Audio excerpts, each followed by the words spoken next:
Hi everybody, welcome to the garage. I'm Jeremy Cordeaux. Peter Clayton's with us behind the camera as usual.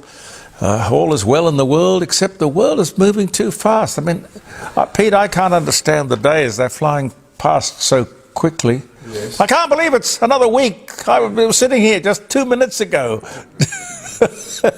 doing last week's program. Oh dear.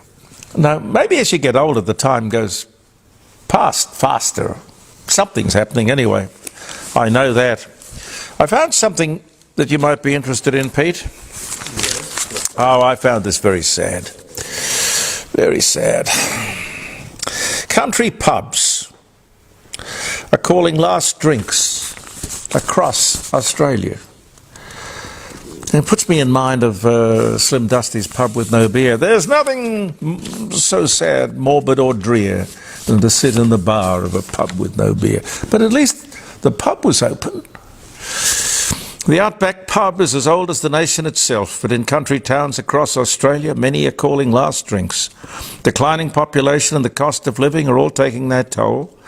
In most Outback towns, you'll find once thriving pubs locked tight and their windows boarded. If the pub closes, the town usually dies.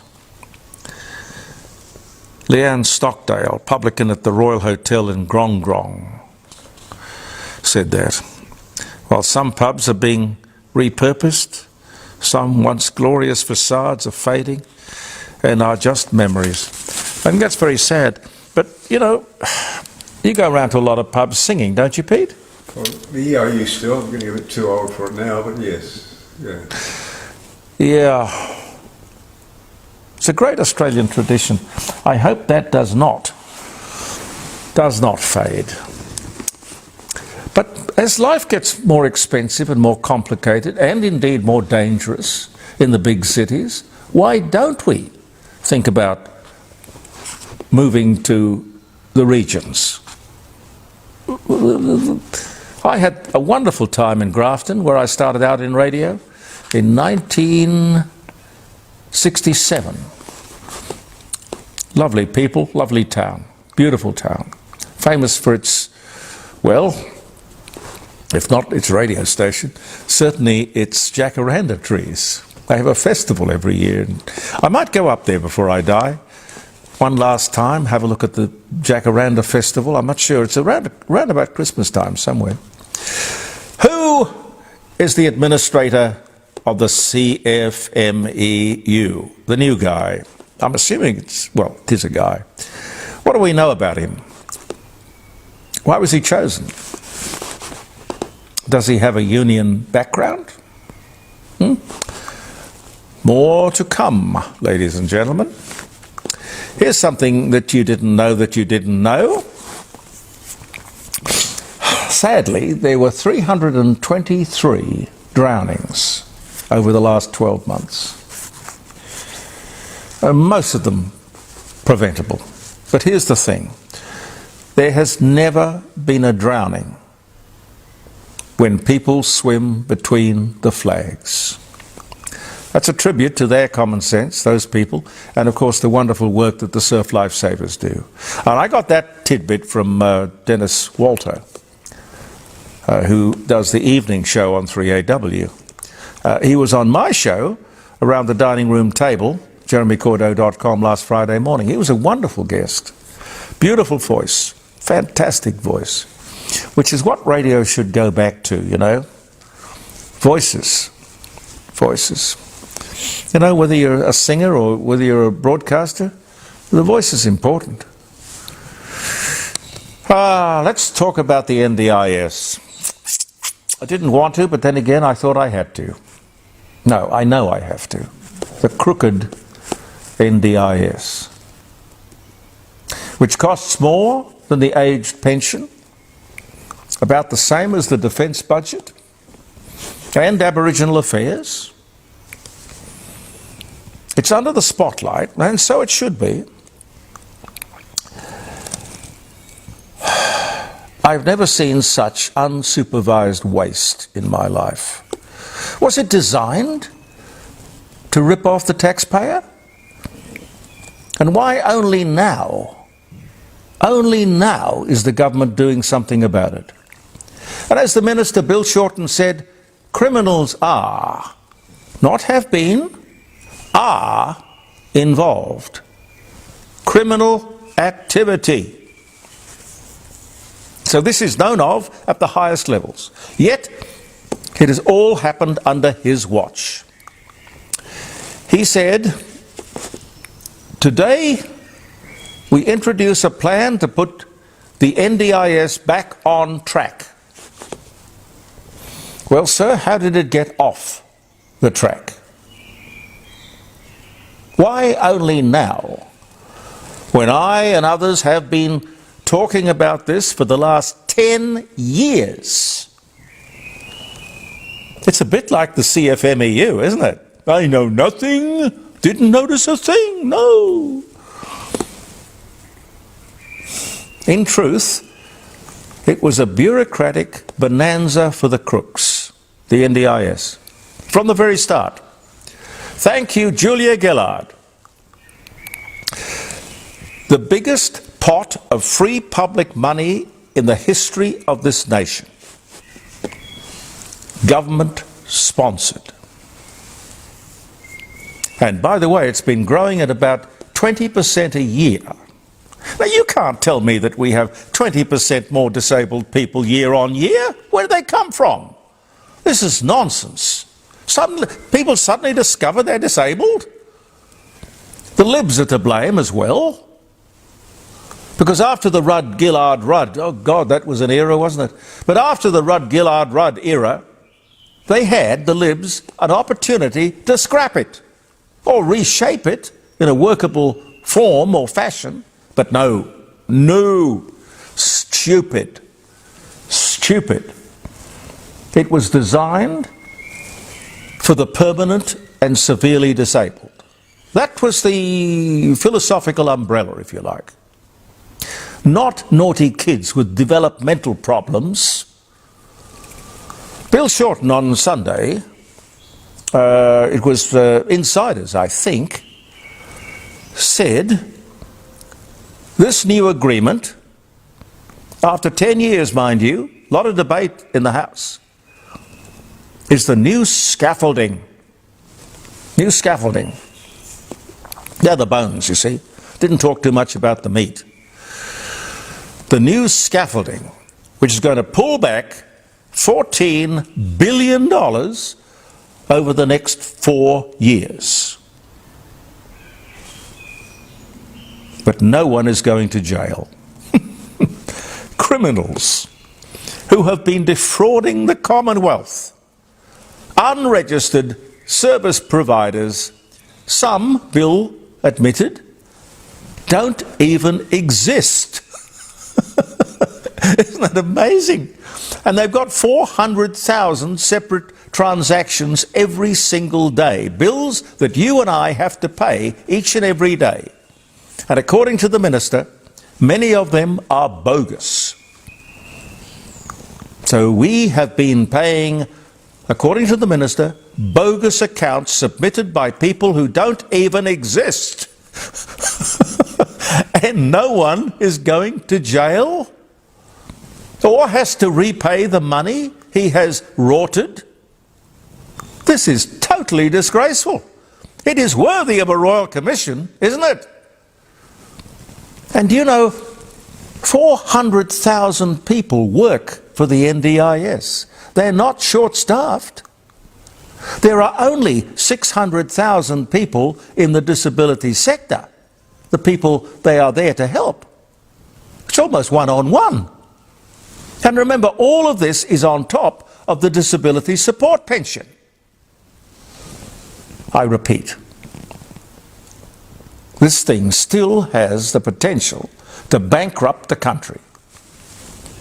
I have to ask myself, serious question, why is Australia the only country in the world to have an NDIS? I suppose I could give you 42 billion reasons why, and each reason has a dollar sign in front of it. These people have got to get the boot. They really do. Self-funded retirees. Not a lot of encouragement for self-funded retirees these days. Anyway, self-funded retirees are going to pay more for nursing home care. That's the message. Look, if we can pay, if you can pay, I can pay.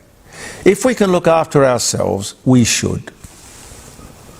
But the message is not good. Don't succeed. You won't be rewarded. You will be penalised, disadvantaged. Now, I've heard it said that the wise thing to do is to spend up, enjoy your life, indulge yourself. Spend the kids' inheritance if you like. Get on the pension with all the benefits and perks as quick as possible. Own as little as possible.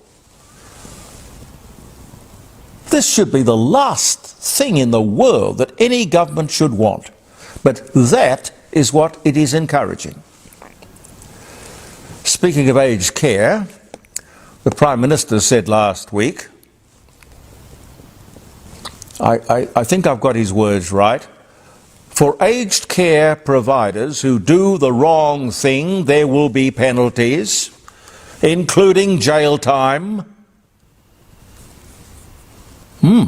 Sir, why not say the same thing about the NDIS providers? Or is that because we wouldn't have enough prison space? Wouldn't have a place to put them all? It's a joke. I totally agree that we must protect our elderly. But like the NDIS, the road to hell is paved with good intentions.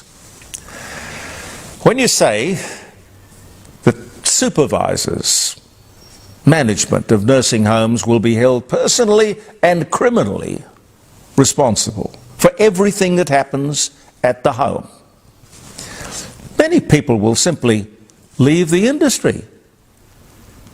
How could they possibly be cognizant of everything that happens under the roof?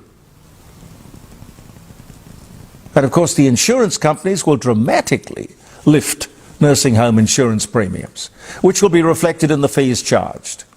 Remember the law of unintended consequences, you idiots. God, and if you want a sort of a snapshot, a larger snapshot of all of this crap, have a look at California. Look what the Democrats have done to California. Just look at it. Must talk to you more about that. Maybe at the dining room table come Friday. I was going to say,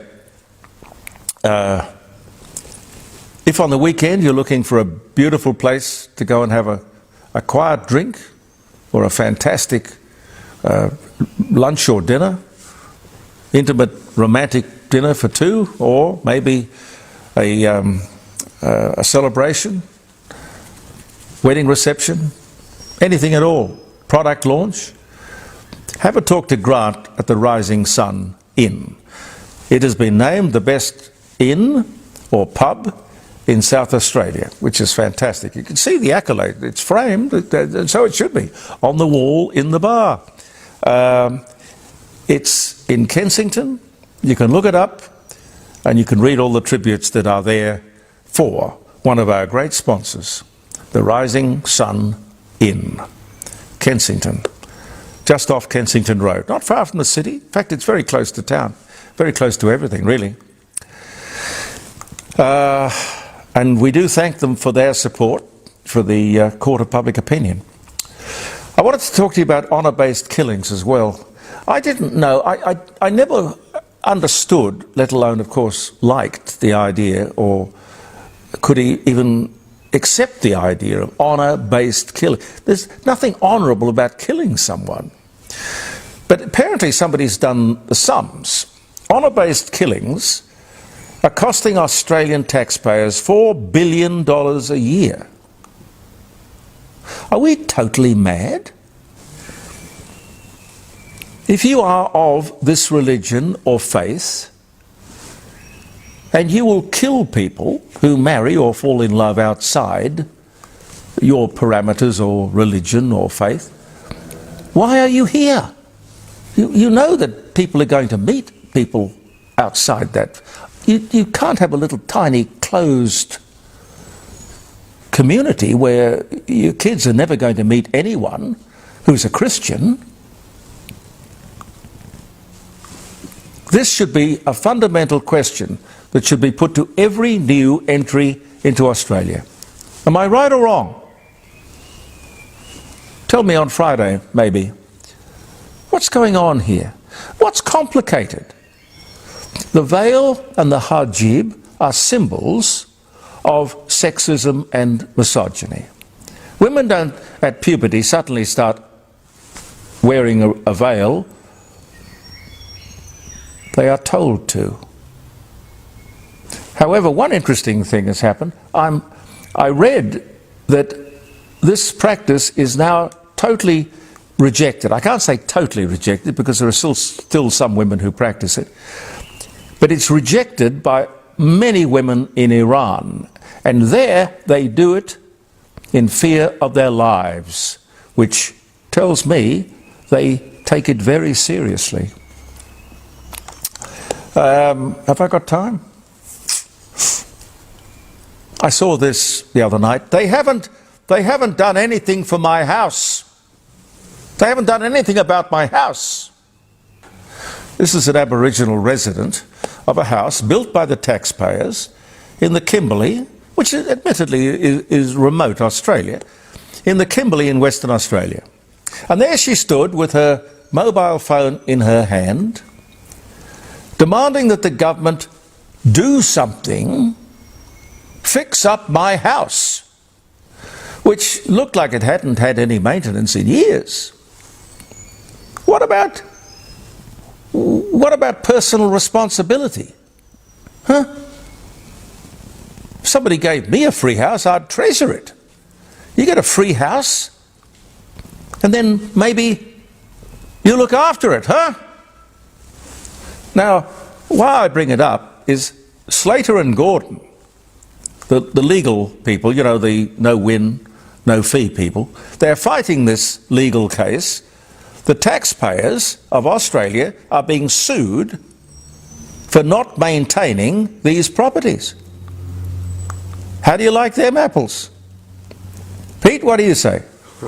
It's just disgusting. It's bizarre. Now, our mistake was providing the houses in the first place, if you ask me. But I have to ask, where does the $43 billion given to these people actually go? Not them, obviously. But not our problem. I'm sick of it.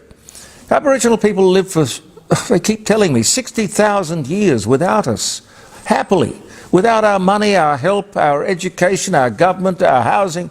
So what's wrong? You know, I would say get on with it. Get on with it. And oh, by the way, what's the difference between a lawyer and a rat? Pete? I'm interested. The difference between a lawyer and a rat.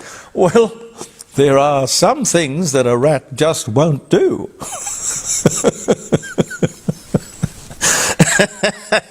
That will probably get me into trouble.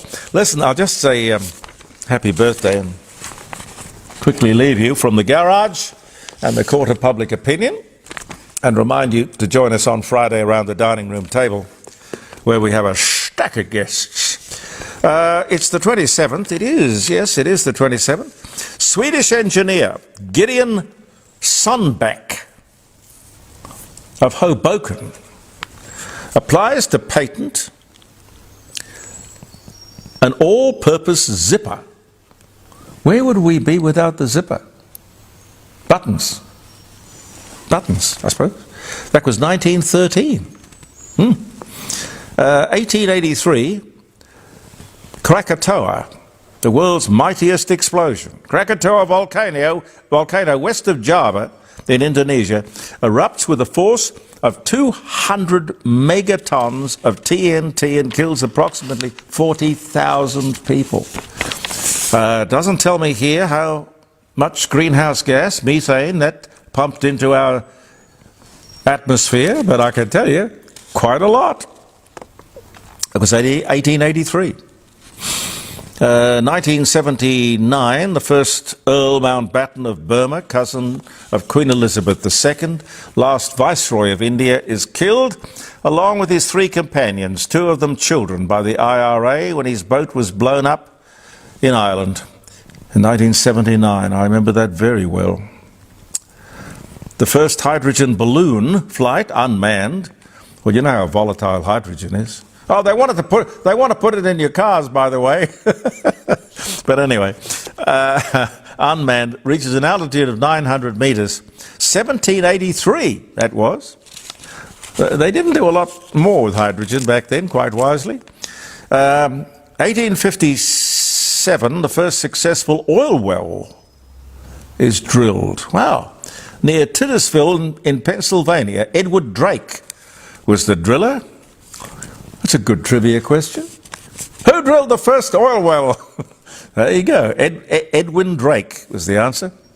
Rowland Hill, English inventor who introduced the first adhesive postage stamp, dies at 84. That was 1840. Oh. I wonder when the first postage stamp was issued. The penny dreadful or the black? Yeah, the penny black. Penny black, yeah. Kellogg, Bryan Pack. 60 nations agree to condemn recourse to war for the solution of international controversies. How did that work out, I wonder? 1928. Well, look, good luck to you. 60 nations agree to condemn the recourse to war as a solution for international... Dream on. Dream on. Charles Rolls, British aviator, auto manufacturer, and co-founder of Rolls-Royce, born in Berkeley Square in London, died 1910, born this day in 1887. Walt Disney's musical film, Mary Poppins, directed by Robert Stevenson, starring Julie Andrews, Dick Van Dyke, songs by Richard and Robert Sherman, premieres at the Grumman Chinese Theatre in Los Angeles, California, wins 5 Academy Awards. 1964. One for you, Pete. Donald Bradman, Australia's cricket batsman and captain, born in Cootamundra, Australia. He died in 2001, lived many of his years in Adelaide, but he was born this day in 1908. Barbara Bach, American actress, The Spy Who Loved Me, Force 10 from Navarone, born in Queens, New York, married Ringo Starr, nice-looking lady too. 1947 was the year, a bit younger than me. The first international boat race. Oh, come on. The first international boat race, 1869. It was on the River Thames, and it was between Oxford and Harvard. 2 universities, English universities. That's not international. I think these people failed geography.